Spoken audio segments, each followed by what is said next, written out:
Песни на татарском языке звучат в самом центре черноморского курорта. Центральный парк Адлера собрал татар, которые живут в Сочи и южных городах страны. Уже более 20 лет они здесь проводят Сабантуй. Для меня Сабантуй – это объединяющий праздник в этом регионе. В этот день собираются все татары. Стараемся сохранить культуру, инвентарь, песни.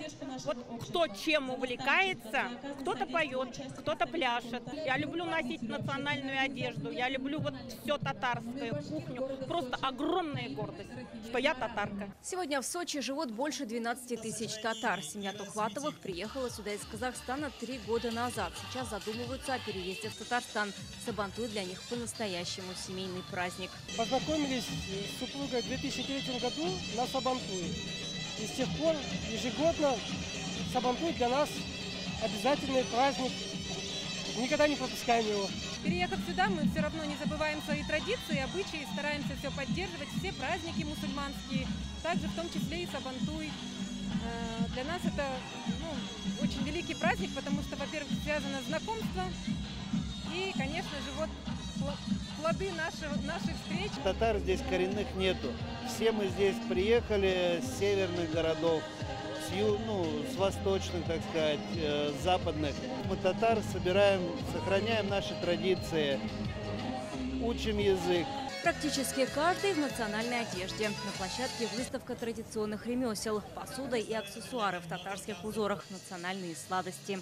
Без чего не проходит ни один Сабантуй. Конечно, это соревнование батыров в национальной борьбе крэш. Эта традиция неизменна даже здесь, на Черноморском побережье, за 2000 километров от Татарстана. Вот на ковре идет горячая борьба. Определяется главный батыр Сабантуя Сочи. В честь праздника плуга и конные соревнования. В селе Ахштыр провели турнир по конкуру. А такой вид состязаний можно увидеть только здесь, на Черноморском побережье. Впервые состоялись соревнования по сапсерфингу. Не хватало моря. И в этом году, мне кажется, просто поставлена такая галочка, что вот Сабантуй совершенно уникальный, с запахом моря, можно так сказать. В этом году, слава богу, вышли на берег моря. То есть раньше он в городе проходил, здорово, в национальных костюмах, с чак-чаками, с концертами, с песнями. А в этом году еще и море.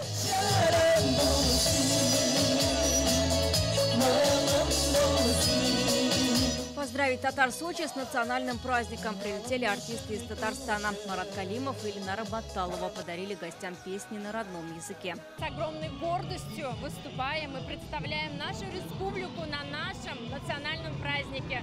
Непередаваемое ощущение, потому что вот постоянно летают самолеты, погода чудесная и люди прекрасные. Праздник плуга в Сочи собрал татары из других южных городов. Весь Краснодарский край, Волгоград, Ростов, Астрахань. Приехали татары из Казахстана. Когда мы приезжаем в гости друг к другу на Сабантуй, мы обмениваемся культурным опытом. Этот же опыт будем применять у себя в Казахстане. Сабантуй – это прежде всего единство, площадка, на которой мы все имеем возможность еще раз сами себе напомнить, что ты сделал для сохранения, развития вот тех традиционных ценностей, которые всегда есть у татарского народа. Каждый признается, за 2000 километров от Татарстана Сабантуй становится еще более ценным праздником. Вероника Гайнудинова, Алмаз Зиадинов, ТНВ, Сочи.